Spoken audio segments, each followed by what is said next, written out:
And we're back. Dorian, Greg. how are you today? I am great. How are you? I'm I'm hanging in there. It's been Yeah. quite the few days. This Moving is is our one of first. my least favorite activities on earth.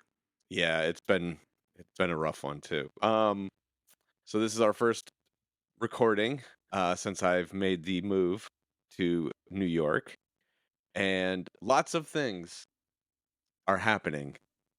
Ooh. Lots of good things, lots of changes, lots of uh, resetting of statuses. And so, Hmm. Dorian, I'm about to text you a phone number, and I would love for you to call this phone number. Okay. And this phone number will open the door to today's topic. This is exciting. I told you would like this.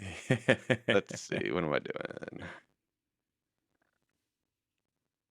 If it's There the we go. Vegas hotline, I'm not going to say I'm going to be upset, but That fucking goddamn it. It is not the Vegas hotline. Sorry. all right. Greg's new phone. Do we want this on speaker? Um, no, it doesn't have to be on speaker because Okay. it's actually a visual gag, but we'll have to just talk about it here on the.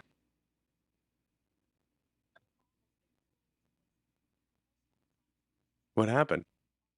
I got voicemail. Try again. Hang up and try again. That's weird. Okay. I just, huh? I probably got to fix some settings. Hi. This is Dorian. Did I put the wrong number in? That would be hilarious. Some random person just answered and said, Hold on a second. All right. Well, we're gonna pretend like you just called a phone number, and I'm just gonna make. What the hell just happened? Because I was using this yesterday, and it was fine. All right, I'm just gonna do this. Then we're improvising right now because my gag just got ruined. Um, that was damn fun it. though. I just made someone's morning real weird. Yeah, perfect. This is. You can tell we're not rehearsing this shit. That's for sure. Raw. All right, you ready? I'm ready. Hello, this is Greg. Oh, Mr. Flip Phone over here. Hell yeah. That's right. So, I don't know if you and I have had this conversation, but for like a year at least, I've been talking about the desire to break away from this thing Yep. and go back to this thing. Yeah. And It has come up and I love this plan. it is now a reality. Amazing. And this is one of the few times where you not being on social media is beneficial because I did post about it yesterday. And I was like, Dorian's not going to see this, so Nope. I can still run this gag.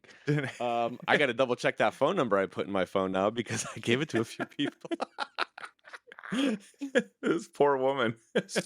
So I have a flip phone, one that will hopefully break me away from the ball and chain that is the iPhone and all of its problems, whether it's social media or just random scrolling for the sake of scrolling through websites or over reliance on Google and ChatGPT and so on and so forth. But the real premise of today's episode, and the reason why I bring this flip phone out, and the reason why I have this ridiculous t-shirt on, is that I've had this sort of profound thought percolating since I got here. Mm. For those of you who don't know, I grew up in upstate New York, and I left here when I was 19 years old. And it wasn't until I don't know when. I don't know when the desire to come back started, but it's been a while. Um, but so I've been thinking about how how do you go back in time without going back in time? And it's little things, right? A flip phone or a shirt you would have seriously worn when you were 20 years old out in public, Uh-huh. or it's going home, so to speak. Yeah. And the benefits of retracing your steps. So I think the greater conversation here is, what would 43-year-old Dorian Mm-hmm. and what would 41-year-old Dorian or Greg tell their 20-year-old selves? Whew. Oh man, that's a heavy Yeah. topic. Well, it doesn't have to be. Sure. Yeah. It doesn't have to be. It was funny. So last night we were getting ice cream, and it was this beautiful moment where, I don't know, 30 or 40 kids were just hanging outside this ice cream shop. Hmm. And it's like small town life, right? Something that Yeah. you don't like. For me, I spent my entire childhood wanting to leave. And then for 20 years, I was just on the go. And, coming back here and getting to slow down and getting to kind of, for the first time ever, really like retrace my steps has been a really interesting thing. And it's only just getting started. Hmm. I've only been here for 4 days. Right. So like, You're we're gonna just find getting started. you. But it's very much on the top of my mind. Mhm. And this little moment last night at the ice cream shop was the first time where I was like, yeah, I didn't realize how much I missed all of this until I saw that. Mm. And it was really cool. It was a really cool moment. Oh, that's beautiful, man. And then I was like sitting there and I'm like watching these kids and I was like, all right, if one of them knew who I was and they asked me for advice, what would I tell them? And so that's kind of what got me on this whole little thing here. So Gotcha. Yeah. Oh, well, that's cool. Well, I'm glad only, 3 days in yesterday that you've already had this kind of like profound it's homecoming magical up here. experience. Yeah. It's magical up here. I love it so much. I'm Oh, so that rules. happy. Yeah, it's incredible. Um, but so the first time I had this like thought process was when I did the Daily Bread tour a handful of years ago. I was coming out of the pandemic, and Rhett was doing his first ever national tour, Hmm. and it was van and trailer tour in venues that I had played when I was 22 years old. Wow. And it was the same kind of thing, right? And I was like, okay, I get a second chance at like doing these rooms how I always imagined I could do these rooms, Right. but obviously didn't have the means. The technology obviously has exploded over the last 2 decades. So it gave me this really interesting opportunity to like present a show how I always dreamed I could have in those circumstances. And, sort of like bring lasers into these tiny little rooms and, 30 moving lights and just complete chaos Yeah. and just blow people's minds. And I was, and then like old friends, I like made a point during that tour to like reach out to friends who had seen me work when I was 22 years old and be like, please come to this show. I want you to see what was in my head when you were watching Mm. me 20 years ago. Right. you know and so like it's a thing that's been on my mind a lot. I think having a kid kind of also pushes those kind of sentiments to the foreground a little bit more. Yeah, absolutely. But this notion of looking back, let's where you are in life now, Dorian, Mm-hmm. where would you begin? Whew. This is uh, good. yeah, this is well, no, this just happens to be like an especially I don't know, profound question for me right now because I am actually in life kind of like completely fucking in limbo right now. Yeah. I have no idea what's going on professionally. and am sort of floating in a way, and there have been a lot of questions coming up in my mind of what the hell am I doing with my life. Okay. Um, so yeah, so where I'm at right now is a little bit unstable. But that's part of the job. That's part of being a Yep. filmmaker, is there's going to be ups and downs, feast and famine, all that type of stuff. That's just kind of like part of the deal. So, it's a lot of up and down, but I guess one thing, to get back to your initial question of like, what might you tell yourself if you were in your 20s, if you could talk to them? I mean, a big one would be, don't take things personally. I think that's definitely something that, hindered me a lot Yeah. more when I was younger, and I've kind of gotten over it to some degree. Sometimes, I still have to Yeah. remind I still myself. struggle. I still struggle with that Yeah, I mean, it's a hard one. one. Yeah. It definitely is, because it really, in the moment, it's sometimes really difficult for things not to feel that way. Yeah. But that's just the way it is. There's oftentimes, especially hopefully as you move up in your career, you're dealing with larger and larger entities, and there's just bigger and bigger considerations that are happening all the time. So it's not about you per se. So yeah, I mean, that's definitely, especially getting into any kind of creative field. I think that's just like probably like the number one most invaluable piece of advice that I could give to somebody or to myself, that would have helped me a lot. I don't know if I would have actually taken that advice when I was younger, but it would Of have been course. good to hear it. Somebody But probably told me that when I was 20, and I right. probably was like, "Yeah, okay, sure." And Hmm. I'm 41, and I still take things personally Yeah. more too often than I should. So I think that's one of the things that, like, no matter how many times somebody tells you, Hmm. it's never gonna sink in. Right. You either get there or you don't. Yeah, yeah. We, Yeah. we encounter things with our heart more than our brain, Yeah. so it's like easy to tell yourself that, but the actual emotions that are affecting your body at the moment Yeah, yeah. oftentimes tell you something quite different. It's hard to just kind of say like, no, that's dumb. Well, Um, so yeah, but I guess also to bring it into relation to your recent move, um, so I grew up in the suburbs of Chicago, and I now live in the city of Chicago.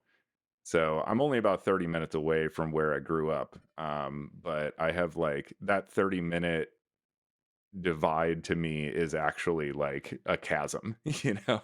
yeah, yeah. Yeah. And I kind of have no desire to go back to the other side of it, Yeah. back to those suburbs where I grew up. I've been back a few times. My family has moved away. I don't have like people that live in that area anymore. So there's not really any reason for me to go back aside from just to kind of like, hey, we used to ride bikes over there, and that stuff's always really cool. And actually, every once in a while, my friend and I will get together and jump on our bikes and go ride around some of the old haunts.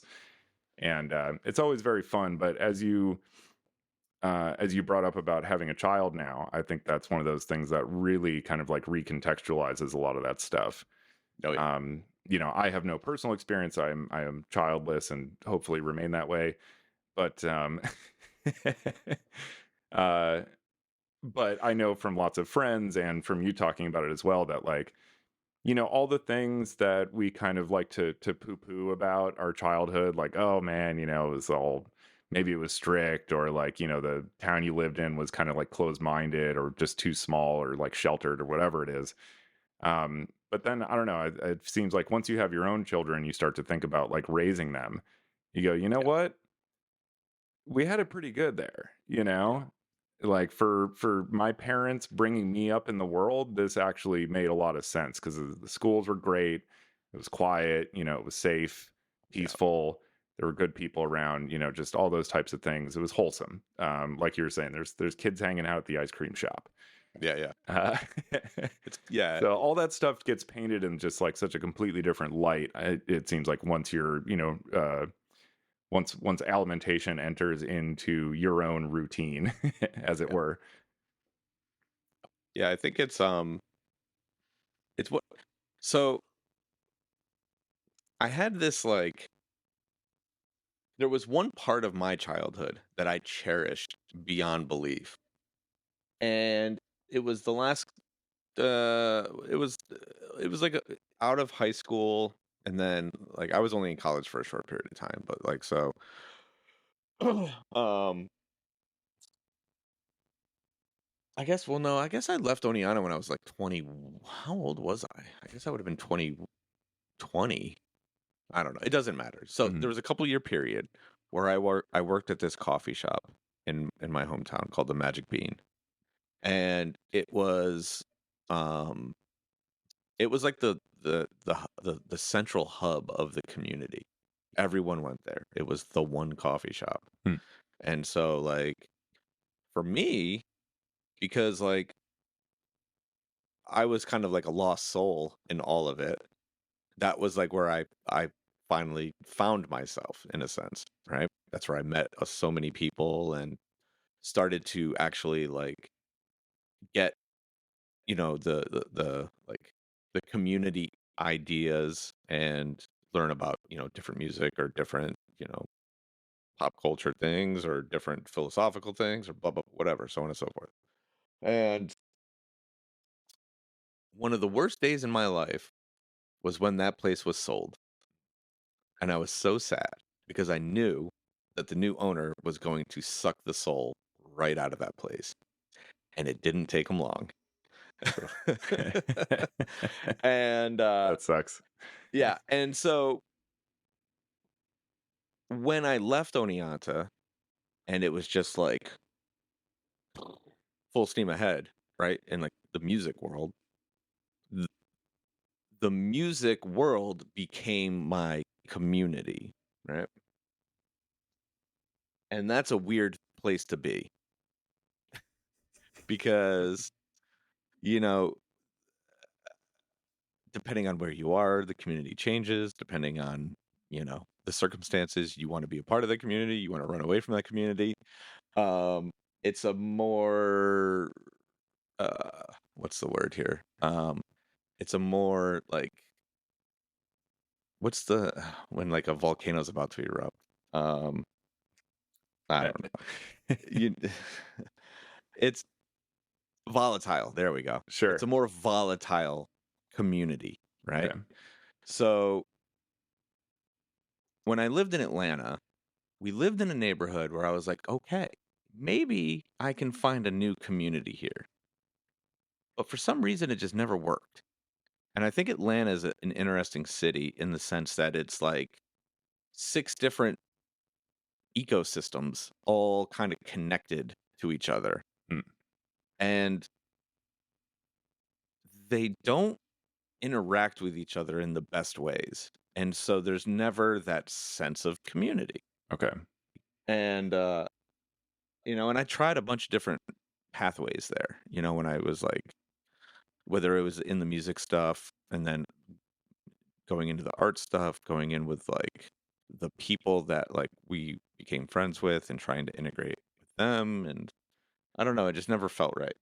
And like, I shit you not, man, within like, within 3 days, I was just like, I see it all. It's all around me. And this like idea of like integrating into a community is something that I didn't know that I was like desperately seeking, Mm. but it's become profoundly aware to me now that it very much is what I've been like missing in my life. Yeah. And so I think like when I talk about like what advice would you give your 20-year-old self?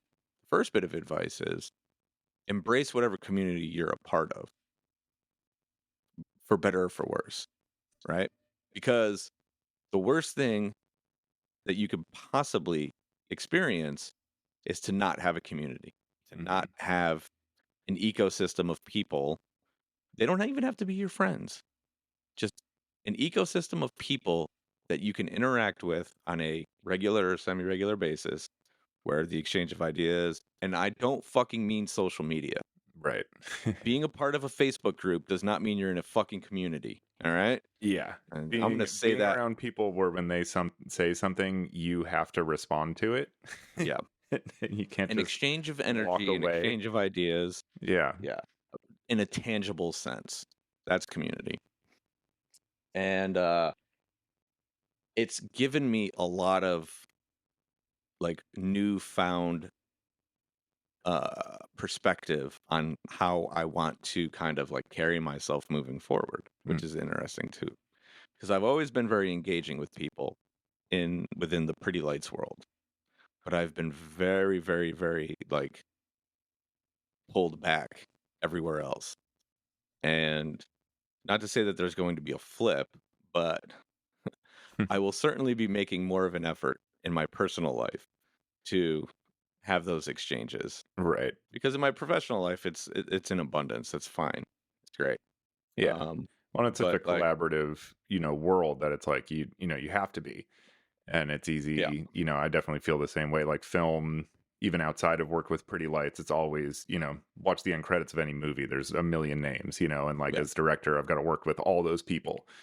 And it's great. Like I really enjoy it. But then yeah, I find that when I get home, and I'm, in my it's my time now. I'm like, well, the last thing I want to do is like talk to a bunch of people, yeah, yeah, because it's kind of what I did all day and do all day. And sometimes, I just want some time to myself or like whatever it is. So it's really easy to kind of like pull back yeah, in a sense. At least for me personally, that's how I've noticed it going. yeah. And like, No, yeah, it's the same.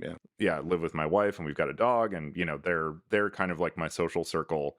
Not to say, I mean, I've got lots of friends, we go see movies and stuff all the time, but I find it's generally incumbent on my friends to like contact me to say like, hey, let's go do something, and blah blah blah. And it's like, oh cool, yeah, I'm game. But I'm rarely the one that's like instigating it, because kind of left to my own devices, I'm like, I just want to like read a book. yeah, and hide under the covers. Yeah. Or start working on what I know, I need to prepare for the next professional outing, which is going to be Yeah, something, massive or whatever it is. It's but at the end of the day, I think what we're getting at too is a lot of times those are just kind of things you tell yourself and maybe not the reality of this situation. yeah. It I think it becomes well. There's like a certain natural element of that behavior Mhm. that I've come to realize over the years. It's everything's an exchange of energy, right? So when we go to work, we are overwhelmed by the energy that surrounds us, right? And sometimes, more often than not, that energy is actually pulling our energy away from us, so to speak. It as much as you receive, you also release. Mhm. And so it's only natural that like you got to go recharge the battery when you go home. I've tried to explain that to my wife for over a decade. She still doesn't quite understand it. Yeah. But like um so it's this natural sort of reaction like okay, I just was surrounded by thousands of or hundreds or thousands of people and everything's crazy, but I need peace and quiet. Mhm. And the conclusion that I've come to is that bipolar existence is very detrimental. So trying to create some sort of balance between the two worlds is a big priority, and hopefully I can figure it out. And I think that in a place like this where like the population of this town is less than 10,000 people. I Oh just moved wow. from a city. I just moved from one of the biggest cities in the country Right. to a town that has less than 10,000 people. I think it's going to be easier Yeah. to to ease into this idea of like being more sociable and being more engaging when it's not this like, whoa, look at all this chaos around me. Because that's the Right. thing, right? When you live in a city, it's chaos. Sometimes it's good chaos, sometimes it's bad chaos, but like city life is chaotic.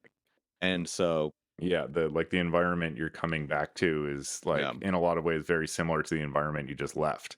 exactly. It's got that Yeah. same kind of like massive energy to it. And you're like, well, I can either like inject myself into this stream of energy and get back on that like really tense, level of engagement, or, Yeah. just kind of like, as you said, yeah, just crawl under the covers and just kind of be by myself. So I imagine coming back to a town like of 10,000 or so, a little more, kind of quaint, and I don't say that in a pejorative way by any means. Sure. But just that it probably is much more conducive to the idea of like kind of like casual sociability. Yes, It's yes, not going to be this whole absolutely. like to do, you can just like, oh, we're going to go to the neighbor's house for a couple hours and hang out, or I've I've had more conversation with my neighbors here yeah. in 72 hours than I had with my neighbors at my last house over the course of 4.5 years. Can't say I'm surprised. It's wild. Yeah. I was just like, and like Christina keeps looking at me and she's like, I don't know if she's annoyed by it or not, but like I can't take the smile off my face. Like she's not as excited to be here as I am yet. She's Okay. easing her way into it on her own terms. Her biggest problem is that she left all of her friends behind, Mm, and she doesn't have any friends here. right. And she's a very social person. So she has a little bit of a harder transition, I suppose. Hmm. And I also think that's also a part of what's motivating me to be out there more is like, all right, well, I got to help her make friends. So Yeah. let's go out there and talk to people. Totally. Yeah. It's all, yeah. No, like it almost becomes less about like individual friends and more about like groups, in a sense that Yeah. like our family, this family, or like this couple or whatever, like and then whoever's around, like if you're in town you can hang out with them, if she's in town she can hang out with them, and Yeah. Yeah. kind of like creating that more of a, as you said, community, but like even considering your own family as like a community in and of itself rather than just like a collection of individuals who happen to share a home. Yeah. um yeah. So one of the other things that I've been thinking a lot about, and I think this will be very intriguing to you. With all of the things that we've kind of discussed, obviously, like we talk about lessons we've learned and the way that we've been inspired by a multitude of different things, right? All of that stuff comes with time and experience, right? When you think back when you started your career and like the mistakes that you made, they're all necessary, right? Hmm. You have to make those mistakes to learn how to do things the right way because there is no rule book and there is no guidebook, and it's all experience. And if there was one just like North Star sort of rule that you've created for yourself that you wish you had known when you were 20, what would that be from a creative standpoint? Oh man. North Star rule from a creative standpoint. It's man, I mean, it seems almost trite, but it's another one of those things that like I do have to constantly remind myself is like just trust yourself. Honestly, even if you don't understand why this idea is so attractive, do it anyway. I think there were Goes kind of goes hand in hand with what mine's about to be. I love okay. this. This is great. But yeah, no, I mean there were lots of times because, I do generally possess like a more of a logic oriented kind of mindset, and that's always been in some ways in conflict with the creative side of me. And there's always this kind of like natural inclination to take the chaos of the creative thought and organize it into something that makes sense logically. And and sometimes I can't see the logic behind the creative thought. I can't understand it on that level. And I think when I was younger, it would cause me to then reject that idea rather than Yeah, just say, like, maybe, maybe I'm getting at something deeper, yeah, here, and I need to just trust that and understand it. And, to bring up David Lynch again, he was one of the great teachers of this lesson for me, and I think for many others, because he was I mean, he was relentless about trusting himself, and yeah, was just like, if the idea is there, like I trust that I am in this, I am part of this creative essence, whatever it is, and that if something is seeping in from that into me, even if I can't like in my mind ration out why it needs to be a part of this, I have to do it. And like 100% of the time those ends up being the things that are sort of the most iconic or the most talked about, moments in his films or parts of, things that he contributed to his art, whatever medium he was working in. Um, so yeah, so that's definitely one thing because I know there's a lot of stuff that, especially in film school, when I went, that was something they told us day one. They were like, "You're here, make expensive mistakes now because when you get out of film school, you're playing with, people's real money, that are Right. hiring you to do this stuff. And if you make a mistake, you're just not getting another job. But you can make all the mistakes you want here in film school and learn all of this stuff. And I thought I was, but I like looking back on it, there were a lot of times where I went through exactly what I just kind of laid out, where, I had the opportunity to make a really expensive mistake by trusting myself and not fully understanding it.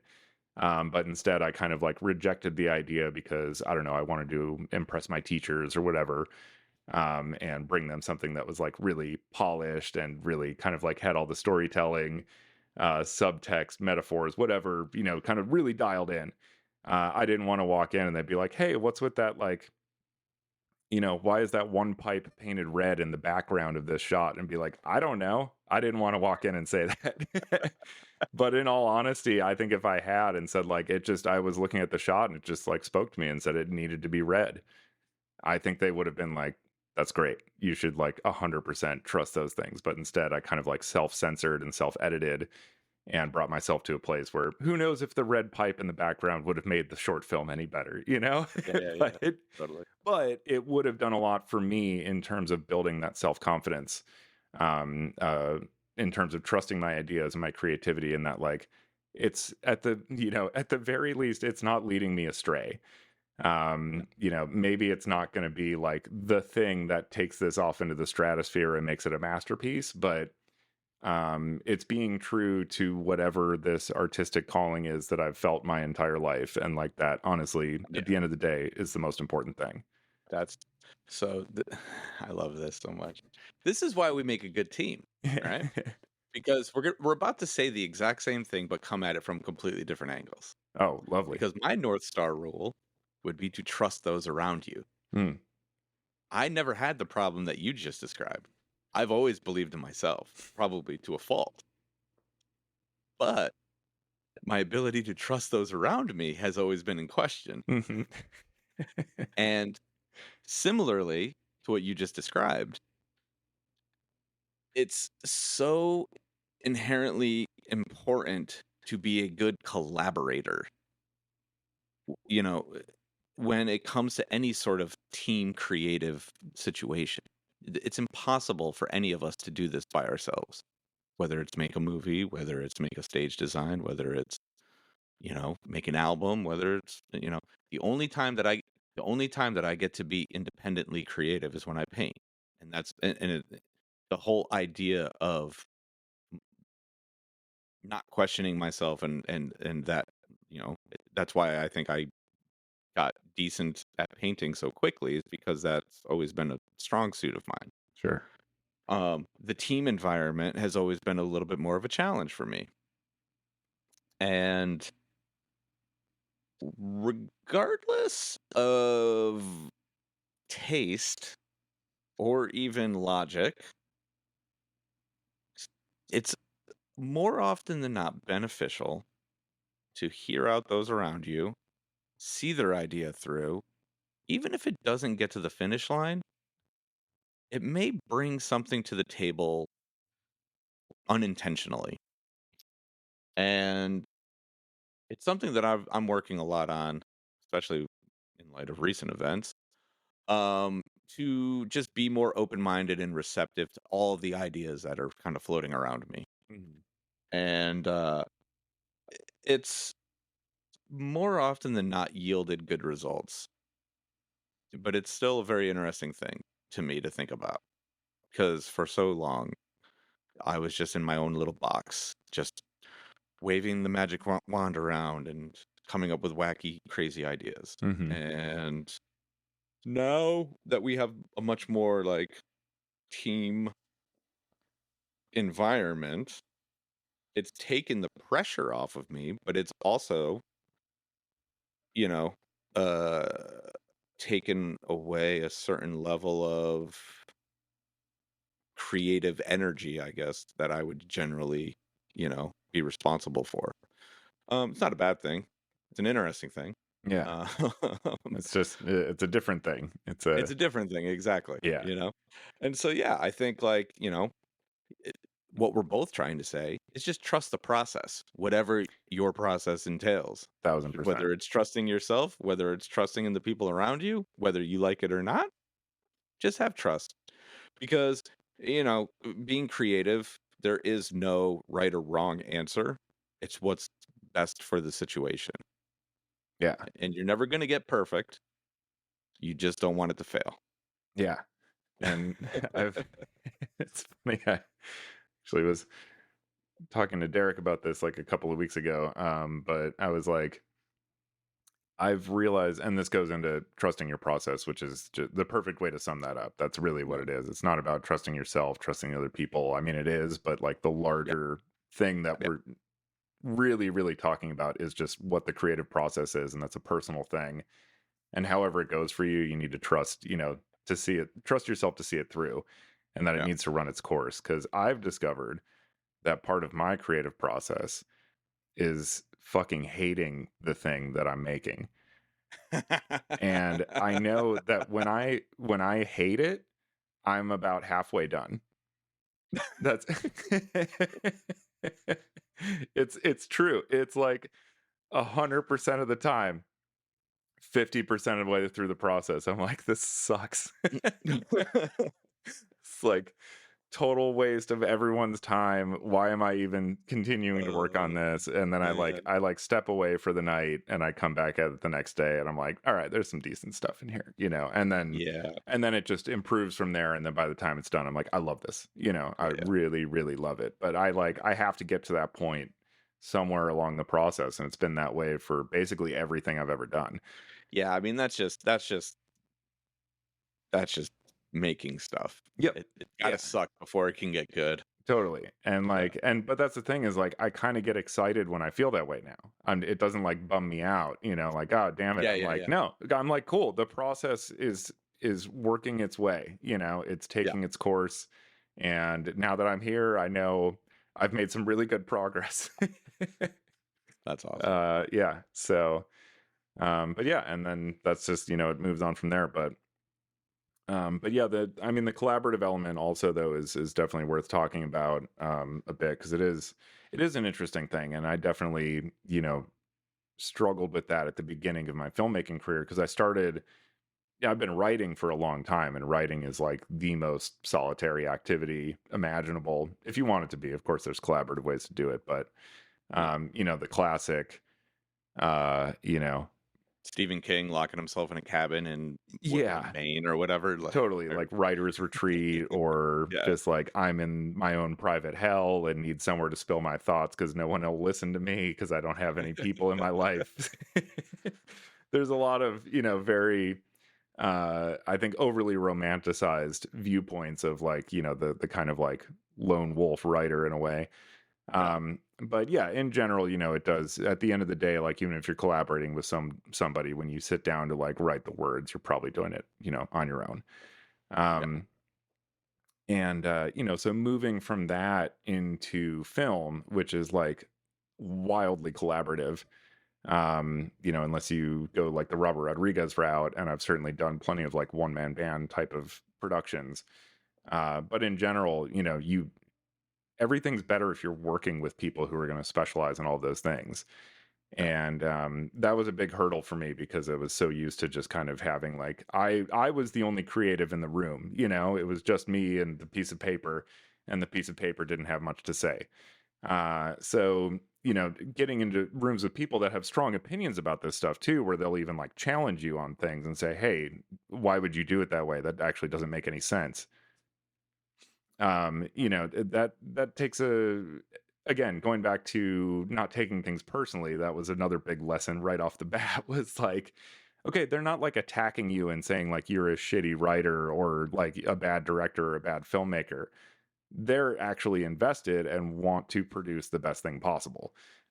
So once you kind of like realize that, and find people that actually feel that way and that you can trust, are coming at things from that direction, then all of a sudden you start finding things that never ever would have been possible on your own, either one of you individually, and this really beautiful stuff comes out of it. But yeah, it took me a long time to get there to really be able to, like, as you said, keep an open mind to all of the ideas that are floating around at the table. And like, even though this thing may have been your baby and you started, raising it, uh, it takes a village, as they say. And, a creative child is no different from a physical child in that sense, because you need a whole bunch of people to really like nurture it and take it, excuse me, to its full potential. And so once you find those people, like, the really most amazing stuff ever, happens. And it got to the point, uh ideally it gets to a point where you have collaborators that you trust so much that, like, much like I trust my own ideas even if I don't understand them, if one of them comes to me with an idea that they don't fully understand, I'm willing to trust that. Yeah.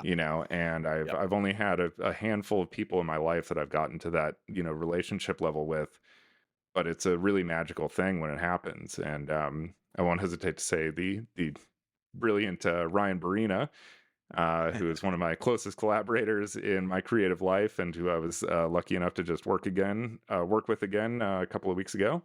At the Oh, really? Yeah, he came to Indy 500. Nice. Yeah, How's he it's doing? awesome. What's that? How's he doing?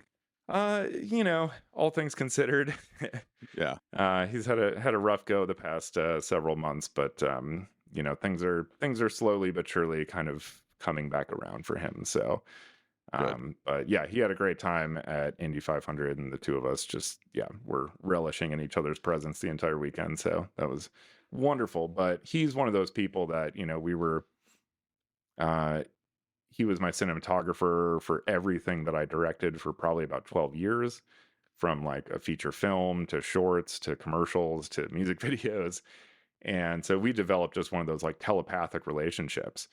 And he always knew what I was going for. And like, we'd discuss everything that we wanted to do. And I'd have like a detailed shot list and storyboards. And, we'd gone over the logic, like visual storytelling. Why are we doing it this way? And all this stuff. And then he'd set up a shot and I'd go over and look at it, and there was like something different about it from, what we had discussed. And it was like, oh, and I'd like look at him and he'd just kind of like shrug, and he was like, just seemed right. And I was like, cool, let's do it, And most of the time, somewhere in the edit, like, for whatever reason, I would start like working with that shot, and all of a sudden I'd see something about it. I was like, wait a second, Yeah. this is so perfect, for this reason. And I never even thought about it at the time, but like, I trusted, that he was in it as much as I was. Like, we were both living inside of this, artificial world that we were trying to create. And we both could see with the kind of eyes that showed it to us as reality. Yeah. And we I could think look I at it that way, and make those determinations. And that's what he saw. And knowing that he was looking with the right kind of eyes just, immediately made it like easy to trust and move forward with. And Yeah, I equate people like that. I have a couple of them in my life. I equate people like that to if you're playing poker, right? And I'm not going to lay out an entire scenario here, but like you have 5% odds of winning, right? That person shows you what the next card is and whether or not you should go for it. And like that's how I've always kind of thought about it. Is like those people will get you to that place, like the you know, will get you where you probably shouldn't be mm-hmm. in a good way, Right. and like you can make that decision. You can make greater leaps of faith when you have people like that around you, mm-hmm. and they also present things in ways that you wouldn't normally see them. I Yeah. love that. That's amazing. Um, so I think there's one last little idea. I thought I had the book right here. That's what I was looking for while you were Okay. talking. So sorry about that. No problem. Um, so is there how do I phrase this? Let's say in the last, I don't know, 5 years, right? Have you found something, whether it's a book, an album, a movie, something in your recent life that you discovered that you wish you had access to when you were 20 years old? Yes. Uh, without question. There is a movie, uh, a a Taiwanese movie called Goodbye Dragon Inn, by the brilliant Ming Lang Tsai, who has become one of my favorite directors of all time. I saw this movie in 2021, right after theaters started opening back up after the pandemic. There was a repertory theater near here that I've probably mentioned before on here called the Music Box because it's my favorite movie theater on earth. And when they reopened, they did 2 weeks of movies about going to the movies. Because it was just sort of this celebration of like, hey, look, we can go back to movie theaters again and like have this community experience. Because the Music Box is one of these old school, they have two screens, but the second screen is like a very small, like 70-person theater, whereas the main screen is a giant 750-person, auditorium. Yeah. So it's very much about the like, we have like one big movie showing, and like everyone's coming to see that. So there's a really cool community element to it. But anyway, they showed this movie, Goodbye Dragon Inn, and which I had heard about and never seen. And I was so blown away by it that after I saw it, I went to the remaining three screenings that they were showing of this movie. Oh wow. Because they were showing an actual film print, so it was like, it Yeah. was gorgeous. But also the movie wasn't available to stream anywhere at the time, so there was no Yeah. other way for me to see it. But yes, this movie I wish I had seen so much earlier in my life, because it completely changed my perception of the medium in a lot of ways and how it could work and what it's capable of doing, and the incredible value of slowness, and how drastic and how big that can make the smallest thing if it happens really slowly. There's certain things about that like you just everything now is so fast, all the time, Yeah. especially in like film and like video, and the obvious effect that social media has had, where it's like, okay, how can we cram as much as possible into like the 12 seconds people are actually going to watch? This movie is the polar opposite of all of that. It's like 84 minutes long, and it feels like it's 4 hours in the best way possible. It's one of those movies that it's a hard sell because I'm like literally nothing happens. Yeah. Every shot goes on forever, and it's one of my favorite movies ever made. And everyone I've shown it to has actually come away saying like, "Wow, that was actually really incredible." I was kind of dreading watching it when you first started telling me about it.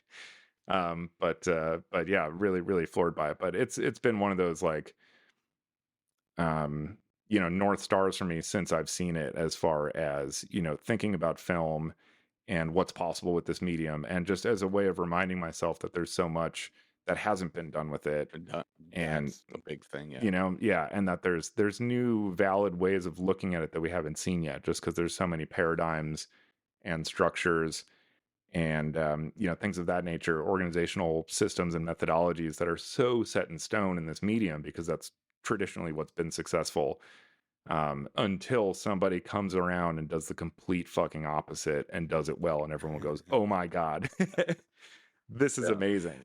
Uh, so before I tell you mine, I have you watched The Studio yet? I have not. Okay. Yeah, It's good. I think you'll appreciate it for a number of different reasons. okay. But there was one of the episodes is centered around the new Ron Howard movie, like fictional new Ron Hmm. Howard movie. And so Seth Rogen is the president of the studio or whatever, his title is. Like he's the head of the studio, right? That's producing these movies. Hmm. And so him and his like little crew or whatever, they're watching the screener for this new Ron Howard movie. And they show it in like increments, right? So like the opening scene is this like crazy amazing thing, right?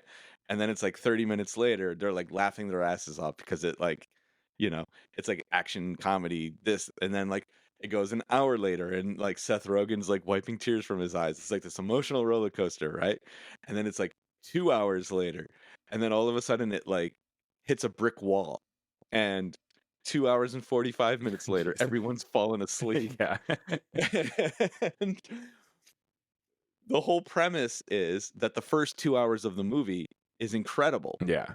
and the last 45 minutes is the worst thing that's ever happened in the history of film, basically. That's, and they're like, nothing happens. Literally nothing happens. And so like they're all like arguing about like who's gonna tell Ron he's got to cut the last 45 minutes. They keep calling it the motel scene. And I guess the intention behind this motel scene is that it was uh not a eulogy, but it was like an homage to his cousin who passed away tragically when he was a kid. And he had been like struggling with the emotions of losing his cousin who was basically like a brother to him.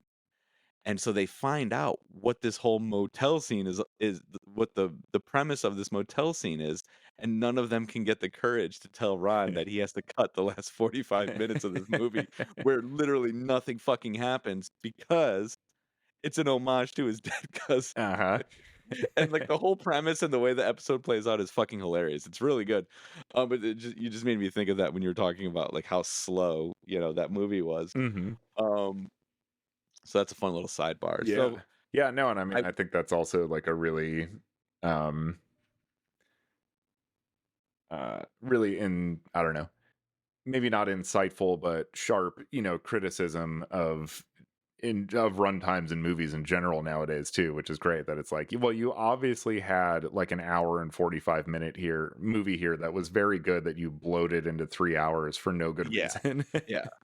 Well, but that was the whole thing was Yeah. that Ron had a very good Right. reason, but Yeah. it's a good reason to him. It's not a good reason to the audience. Exactly. Yeah. And so that's a little lesson to be learned too. Is like don't be so self-grandizing to think that you know if you can create context to any idea, right? Yeah. But Will yeah, that context carry over to your audience? That's exactly. always a tricky thing to navigate. Yeah. Not everybody Um, wants to watch your therapy session. yeah, exactly. I think that might have actually been a line in the Yeah. show. I swear to God. Oh, that's how I felt about the movie Beau is Afraid. I was like, I like Ari Aster, I'm glad, you obviously needed this 3 hour therapy session, but I didn't. Yeah. Um. So I um, wish I wish I could find the book. Obviously, I am surrounded by boxes, but yeah. I have my little travel typewriter sitting right here, and that book usually That's lives with the travel typewriter, so uh, I'm not sure what happened to it. Um, are you familiar with the book Pity the Reader on Writing with Style by it's sort of by Kurt Vonnegut, but it's mm, actually written by Suzanne McConnell. okay. Are you familiar with this book? I am not, unfortunately.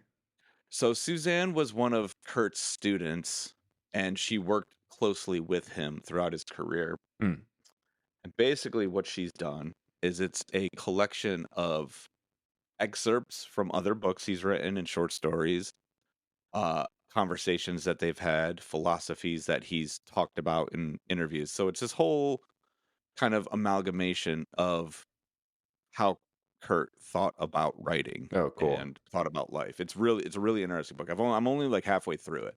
But in the first paragraph or in the first chapter or whatever, there was this whole they were talking about this study about how like creatives in negative environments and how they can how we have a way of like turning them into positives.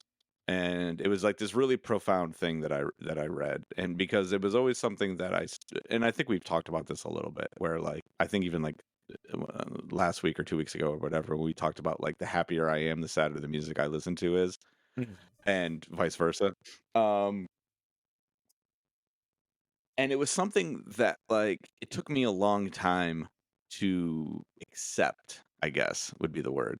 I'm not sure exactly, but the notion that uh out like not that I need it or that I seek it out, but that for whatever reason, when things get really bad is when I get really good. Mm. And this book talks about this idea and how people can become self-destructive for the sake of their art. Um, and it's a lesson that I wish I had learned 20 years ago, to not be so fixated on the circumstances around me. Mm. But this book has been very insightful in a lot of different ways. I think as I've gotten older, the idea of philosoph- philosophizing creativity is inherently valuable and equally meaningless. Mm. Yep. And and I think and I think um I think Kurt has probably the most eloquent way of describing that complexity in creative life, because I think it's important to um create pathways through thought on how you operate, right? Becoming more self-aware. So the more, we have these conversations, and the more convoluted bullshit that comes out of my mouth, the more I'm able to reflect upon my own bullshit and then either improve upon it or eliminate it or whatever the case may be. And that's like the biggest thing that Kurt Vonnegut was like kind of expresses, right? Is the more self-aware you become, hopefully, the more of your own bullshit you can get out of the way. And any person, whether you're creative or not, needs to hear Yeah. That is- yep.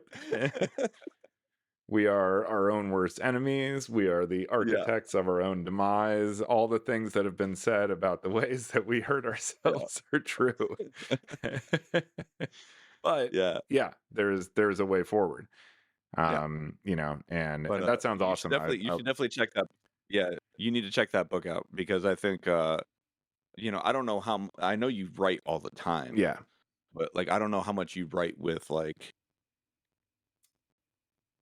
the intent to what's the word? Um because I know a lot of what you do is just more like exercises, right? Yeah, it's kind of all over the place. I kind of go with the flow, as it were. Yeah, yeah. Sure. Um, but yeah, no, I had a really amazing experience. The reason this is so intriguing to me, I mean, I love Kurt, so hearing him talk, I've seen plenty of interviews with him, and he's always super interesting to hear talk about his process and just his approach to writing and how he thinks about it. But yeah, actually, last year I went through a book written by the great Ursula K. Le Guin, one of my favorite science fiction writers of all time. One of my favorite writers of all time, I should say. She wrote all sorts of stuff. Incredibly prolific. But yeah, brilliant, brilliant person.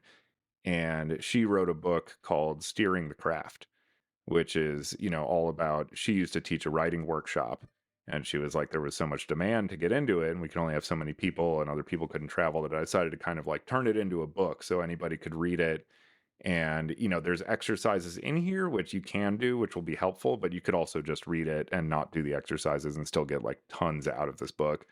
But so I, of course, went through and did every single exercise as I was reading through it, and it was incredible. I mean, it was a really, really wonderful experience the whole way through, because everything was so thoughtful, and the stuff that she had to say Sure. was really mind blowing. But it really, I think, to bring it around to the point of this whole podcast, a lot of what she said about writing, I started seeing even in film and other mediums, just as the way, that like perspective or point of view is being conveyed. And it gave me this really good lexicon with which to kind of discuss those things and understand a little bit better, like why, the author of the movie versus the author of the, writing was engaging with, like, say, this type of perspective.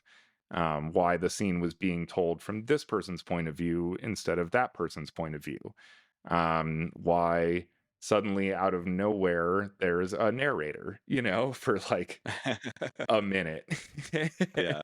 Yeah, just things like that. And it was a really great experience. But she kind of went through the same thing where she, this book is a lot of like just her philosophy on writing, in addition to a lot of like, she just kind of also starts the book with like, hey, look, she died like 5 years ago, and she was like in her 80s or 90s, so she was born in like the 20s or something. And she was Oh like, when wow. I grew up, like when I went to school, like we did like sentence diagrams, we had to break things down into like, what's the noun? What's the subject? What's the adverb? How do these things work Yeah. together? And I just had that beaten into my brain. And like now I just have an innate sense of like how a sentence works. I just look at it Yeah. and I just see these things. But that's been like eliminated from education in a large portion. So a lot of the early stuff she's writing about was like, you as a writer kind of need to understand this shit. Yeah. Yeah. Yeah. So, Yeah. there Totally. was some I remember school. doing that. Yeah, I there's. remember doing that when I was a kid. Mhm. I think. Yeah. Yeah, I think we but they did we're it for old enough to like, have been doing it. she made it Yeah. sound like they were doing it like through high school until it was like, okay, Oh now wow. you're doing like, an entire like paragraph long sentence you're breaking down into its individual elements, like to a Oh really wow. deep level. Yeah. And so going through some of that stuff was really valuable, but then her getting into her philosophy, and so there's a really good blend of these two things of like, hey, just really good things you should know just as a writer about how language works, Yeah. but also like some really really creative input on the application of those things for the purpose of telling a story. So hearing Kurt talking about those types of things, I think would be a really great natural extension. I'd love to check that out. Yeah. Yeah. It's been incredibly insightful and highly entertaining as Kurt I'm always sure. is. Yeah, as Kurt It's always been is. yeah. I mean, yeah, I read a few of his books when I was around 20 years old, and I went through like a whole phase where I was like reading like Kerouac and Hmm. Kurt Vonnegut and all that shit, like and like being and I mean, and a lot of that stuff is what inspired me to become this, the bohemian that I became, so to speak. Um, but yeah, hearing like his voice not through a narrative or not through like a fictional narrative, to hear his actual voice is much more, to me anyway, interesting experience. And Mm. maybe it's just because of where I am in life now, I don't know, but I guess it would have to take me to go back and actually read some of his fiction to actually make that comparison. Yeah. But um it's been very insightful. And also like, because this, like I've been toying with the idea of writing, and now that I finally have moved and I'm in the process of like getting all of my stuff, set up and everything, like that's going to become a big part of my creative output moving forward. Um Hell yeah. I love that.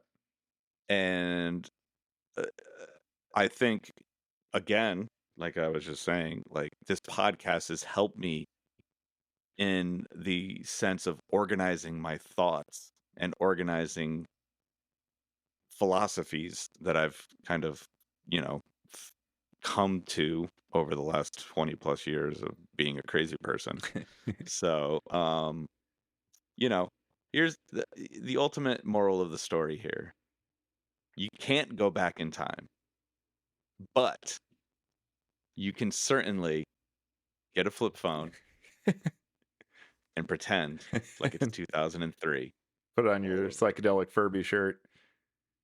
This is Chattermax, motherfucker, Who's that? who is actually a parody of a Oh, Furby okay. from the Bluey cartoon. Gotcha. Okay. I'm only seeing like the top half of it in my frame, so Yeah. I just it looked like I wouldn't have known anyway though, just I um think I think that's gonna do it. You got anything yeah. else you want to add? No, I actually just I think in relation to the last bit, now that you talking about how you're getting more into writing and making that more part of your process, which I love. I will say this till the day I die: the blank page is the most powerful creative tool on earth, and I don't think anything will ever change that. You can do anything with it, but since you've started writing, I actually have started drawing. Um, Boom. it's not something I've really done, throughout my entire life. My wife is this incredible painter and artist of every stripe, really. But yeah, just the notebook that I've had, I just kind of started doodling in it, and it's just been a really interesting way of uh like painting your perception in a different direction. Just I'm so used to looking at things through like a filmmaker's kind of eye, because that's what I've been cultivating for so long.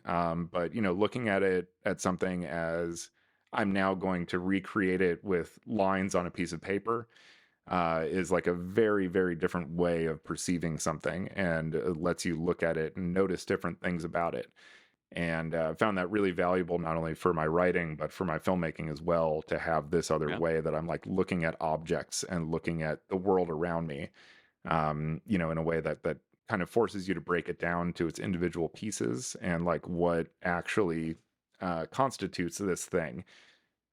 So yeah, so you've been writing, I've been drawing. Yeah. See, this is a perfect example of an exchange of Hmm. energy. As Dorian dives into abstraction, I reel myself in with a little bit more logic, and we meet in the middle. Yep. Symbiosis. So yeah, I'll show you my notebook when we get to Denver. Perfect. I can't wait. Yeah. Well, sweet. Well, another episode of The Stroke of Midnight. Like, follow, subscribe, all that dumb bullshit that people keep telling me I'm supposed to say at the end of an Oh episode. yeah. Also, Smash that send us subscribe fan button, mail. folks. Smash, smash, smash. Don't Also, click it. Break your mouse hitting it. Crack your phone screen. If you haven't broken your phone God. subscribing to this, you're not doing it right. Yep. And send us fan mail. Tell us what you think. Ask us questions. Whatever you want to do. Tell us we're idiots. Yeah. Can't wait to hear from you. Till next week.